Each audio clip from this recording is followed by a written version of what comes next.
Hello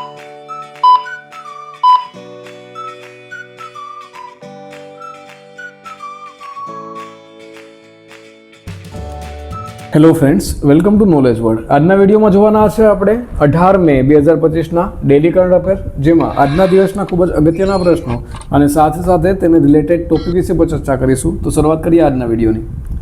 પ્રથમ પ્રશ્ન છે, તાજેતરમાં કયા રાજ્યના સાંગરી બીનને જીઆઈ ટેગ ડિસ્ટિંક્શન મળ્યું છે? તો હાલમાં જ આ જે સાંગરી બીન છે તે રાજસ્થાનનું છે, માટે ઓપ્શન નંબર એ આવશે. અને સાંગરી બીનને જીઆઈ ટેગ છે તે મળ્યો છે, માટે ઓપ્શન નંબર એ આવશે.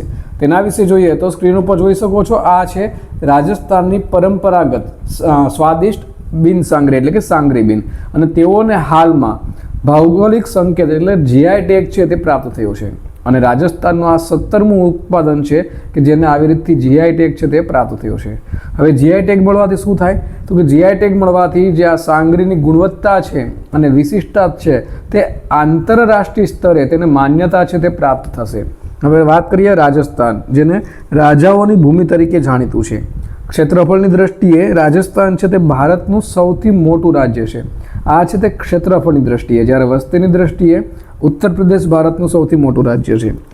હાલમાં તેની રાજધાની છે તે જયપુર, જેને આપણે ગુલાબી નગરી તરીકે ઓળખીએ છીએ, અને સૌથી મોટું શહેર છે તે પણ જયપુર છે. હાલના રાજ્યપાલ છે હરિભાવ કિશનરાવ બાગડે, અને મુખ્યમંત્રી છે ભજનલાલ શર્મા.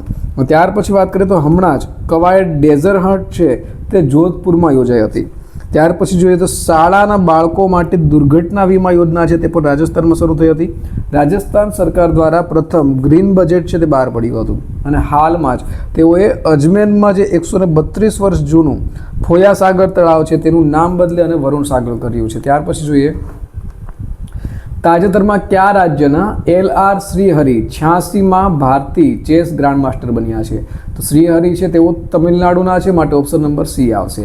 તેના વિશે જોઈએ તો સ્ક્રીન ઉપર જોઈ શકો છો, આ છે તમિલનાડુના LR શ્રીહરિ, અને તેઓ ભારતના 86માં ચેસ ગ્રાન્ડ માસ્ટર છે તે બન્યા છે. હવે તેઓએ વ્યક્તિગત પુરુષ ચેસ ચેમ્પિયનશિપ 2025માં પોતાનો ત્રીજો ગ્રાન્ડ માસ્ટર નોર્મ છે તે હાંસલ કર્યો છે. હવે તમિલનાડુ તેની રાજધાની અને સૌથી મોટું શહેર છે તે ચેન્નઈ છે. હાલના રાજ્યપાલ છે તે છે RN રવિ, અને મુખ્યમંત્રી છે MK સ્ટાલિન.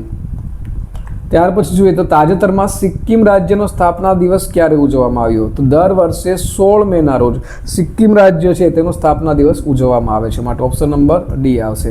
તેના વિશે વાત કરીએ તો 16 મેના રોજ સિક્કિમ રાજ્યનો સ્થાપના દિવસ છે તે ઉજવાય છે, અને આ જે સ્થાપના દિવસ હતો તે 50મો સ્થાપના દિવસ હતો તેનો. 50 વર્ષ પહેલાં એટલે કે 16 મે 1975ના રોજ સિક્કિમ છે તે ભારતનું 22મું રાજ્ય છે તે બન્યું હતું. હવે સિક્કિમની વાત છે તો તેની રાજધાની એટલે કે તેનું કેપિટલ કયું છે? તો સિક્કિમ છે તેનું કેપિટલ છે ગંગટોક, અને હાલના રાજ્યપાલ છે ઓમ પ્રકાશ માથુર, અને મુખ્યમંત્રી છે પ્રેમસિંહ તમાંગ. ત્યાર પછી જોઈએ તો તાજેતરમાં WHO એટલે કે WHO દ્વારા કયા જંગલી પોલિયો વાયરસનો ફેલાવો જાહેર કર્યો છે? તો તેઓએ આ જે જંગલી વાયરસ છે પોલિયોનો તેનો ફેલાવો છે તે પાપુઆ ન્યૂ ગુની ખાતે કર્યો છે, માટે ઓપ્શન નંબર ડી આવશે. તેના વિશે વાત કરીએ તો WHO દ્વારા દક્ષિણ પશ્ચિમ પેસિફિક ટાપુ દેશ છે પાપુઆ ન્યૂ ગિની, અને તેઓમાં પોલિયો ફાટી નીકળવાની સત્તાવાર જાહેરાત છે તે કરી છે. છેલ્લે પોલિયોનો પ્રકોપ છે તે 2018માં નોંધાયો હતો, અને 2020 પછી પોલિયોનો જે કેસ છે તે હમણાં કોઈ પણ પ્રકારનો નોંધાયો ન હતો. હવે વાત કરીએ આપણે WHO એટલે કે WHOની, તો તેનું ફૂલ ફોર્મ શું છે? તો વર્લ્ડ હેલ્થ ઓર્ગેનાઇઝેશન, આ તેનું ફૂલ ફોર્મ છે. તેની રચના ક્યારે થઈ હતી? તો કે 7 એપ્રિલ 1948માં આ જે WHO છે તેની રચના થઈ હતી, અને તેનું જે મુખ્ય મથક છે તે ક્યું છે? તો જીનીવા સ્વિટ્ઝરલેન્ડ ખાતે તેનું મુખ્ય મથક છે આવેલું છે.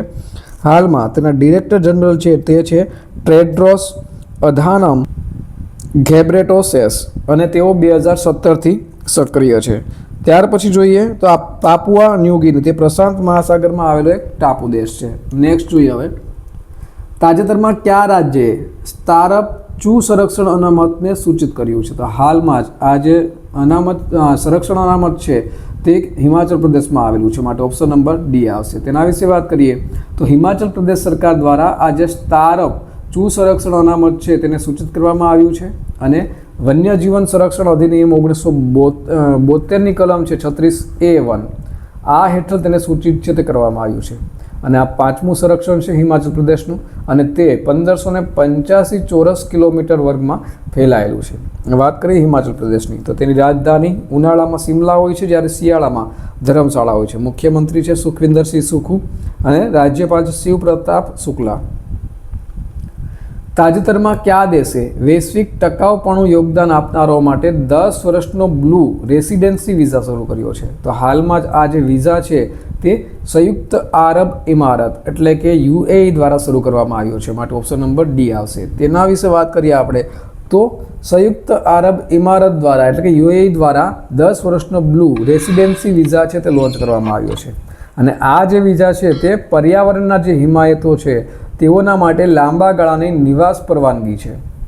હવે જો તમે પર્યાવરણના સંરક્ષણમાં સક્રિય રીતે સામેલ છો તો તમારા માટે UAE 10 વર્ષ સુધી રહેવાની અને કામ કરવાની તક છે તે પૂરી પાડે છે. ત્યાર પછી જોઈએ, તાજેતરમાં પાકિસ્તાનના બલુચિસ્તાનમાં પ્રથમ હિન્દુ મહિલા સહાયક કમિશનર તરીકે કોની નિમણૂક કરવામાં આવી છે? તો હાલમાં જ કશિશ ચૌધરી છે તેઓની નિમણૂક થઈ છે, માટે ઓપ્શન નંબર એ આવશે. તેના વિશે વાત કરીએ તો સ્ક્રીન ઉપર જોઈ શકો છો, આ છે કશિશ ચૌધરી અને તેઓને પાકિસ્તાનના બલુચિસ્તાનમાં આસિસ્ટન્ટ કમિશનર તરીકે નિયુક્ત છે તે કરવામાં આવ્યા છે. અને આમ કરનારી તે પહેલી પાકિસ્તાની હિન્દુ મહિલા છે અને તેઓ બલુચિસ્તાનના ચાગાઈ જિલ્લાના નોસ્કીની છે. હવે બલુચિસ્તાન તો હમણાં જ સમાચારમાં આપણે આના વિશે જોઈ ગયા છે કે પાકિસ્તાનમાંથી બલુચિસ્તાન છે તેઓ નવા દેશની માગણી છે તે કરી રહ્યા છે, એટલે કે પાકિસ્તાનથી અલગ થવું છે. ત્યાર પછી જોઈએ, તાજેતરમાં ભારતે દરિયાઈ પ્લાસ્ટિકનો સામનો કરવા માટે કોની સાથે 391 કરોડના પ્રોજેક્ટ શરૂ કર્યા છે? તો હાલમાં જ યુરોપિયન યુનિયન ખાતે આજે 391 કરોડના પ્રોજેક્ટ છે તે શરૂ કરવામાં આવ્યા છે, માટે ઓપ્શન નંબર સી આવશે. તેના વિશે વાત કરીએ તો ભારત અને EU એટલે કે યુરોપિયન યુનિયન દ્વારા દરિયાઈ પ્રદૂષણ અને ગ્રીન હાઇડ્રોજન પર 391 કરોડની સંયુક્ત સંશોધન પહેલ છે તે શરૂ કરવામાં આવી છે. અને આ જે પહેલ છે તેનાથી દરિયાઈ પ્રદૂષણ નિયંત્રણ અને કચરામાંથી ગ્રીન હાઇડ્રોજન ઉત્પાદન પર કેન્દ્રિત 2 સંયુક્ત સંશોધન પ્રોજેક્ટ છે તે શરૂ કરવામાં છે. અને સાથે સાથે આ જે તકનીકી છે તે પર્યાવરણમાં સહયોગ છે તે કરશે. ત્યાર પછી જોઈએ, તાજેતરમાં ભારતીય સેનાએ તિસ્તા પ્રવાહ કવાયત ક્યાં યોજી છે? તો આ જે કવાયત છે તિસ્તા પ્રવાહ કવાયત તે પશ્ચિમ બંગાળ ખાતે યોજાઈ હતી, માટે ઓપ્શન નંબર ડી છે તે આપણો જવાબ આવશે. હવે તેના વિશે વાત કરીએ તો ભારતીય સેના દ્વારા સિલિગુડી પશ્ચિમ બંગાળમાં આવેલું છે અને પશ્ચિમ બંગાળ નજીક તિસ્તા ફિલ્ડ ફાયરિંગ છે રેન્જ ખાતે તિસ્તા પ્રહાર યુદ્ધ કવાયત છે તે હાથ ધરી હતી. અને આ જે કવાયત છે તેનો ઉદ્દેશ્ય શું હતો? તેનો ઉદ્દેશ્ય હતો પૂર્વી સરહદ પર સેનાની તૈયારીઓનું પરીક્ષણ કરવાનો હતો અને તેમાં આધુનિક શસ્ત્રો અને તકનીકીનો ઉપયોગ થયો હતો અને પ્રતિકૂળ પરિસ્થિતિઓમાં પણ દુશ્મનને કઈ રીતે હરાવવા તેની વ્યૂહરચનાનો અભ્યાસ કર્યો હતો. હવે પશ્ચિમ બંગાળ તો તેનું કેપિટલ કોલકાતા છે, હાલના CM છે મમતા બેનર્જી અને રાજ્યપાલ છે CV આનંદા બોઝ.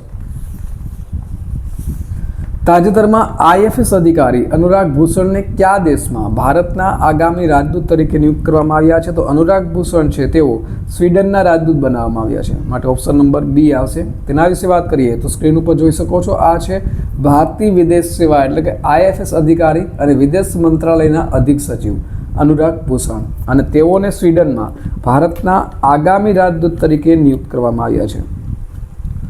ગઈકાલે પૂછાયેલા પ્રશ્નોનો જવાબ જોઈ લઈએ તો ગઈકાલે પૂછ્યું હતું કે તાજેતરમાં UPSC યુનિયન પબ્લિક સર્વિસ કમિશનના અધ્યક્ષ તરીકે કોની નિમણૂક કરવામાં આવી છે? તો હાલમાં જ અજય કુમાર છે તેઓને UPSCના અધ્યક્ષ તરીકે નિમણૂક કરવામાં આવી છે, માટે ઓપ્શન નંબર બી આવશે.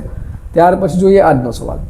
તો આજનો સવાલ છે, તાજેતરમાં કયા રાજ્યના મુખ્યમંત્રીએ ડિજિટલ એન્ટી ક્રાઇમ પોર્ટલ શરૂ કર્યું છે? તો ઓપ્શન આપેલા છે, option number A Gujarat, B Maharashtra, C Rajasthan અને D મધ્યપ્રદેશ. તો આનો સાચો જવાબ તમારે કોમેન્ટ બોક્સમાં કોમેન્ટ કરી અને જણાવવાનો રહેશે. તો આ સાથે આજના દિવસનો વિડીયો પૂર્ણ થાય છે. બીજા અગત્યના વિડીયોની લિંક અને પ્લેલિસ્ટ છે તે સ્ક્રીન ઉપર આપેલી છે, જ્યાંથી તમે તમામ વિડીયો છે તે જોઈ શકશો. તો આ સાથે આજના દિવસનો વિડીયો પૂર્ણ થાય છે. ફરી મળીશું નવા વિડીયોમાં. ત્યાં સુધી રજા આપશો. નમસ્કાર.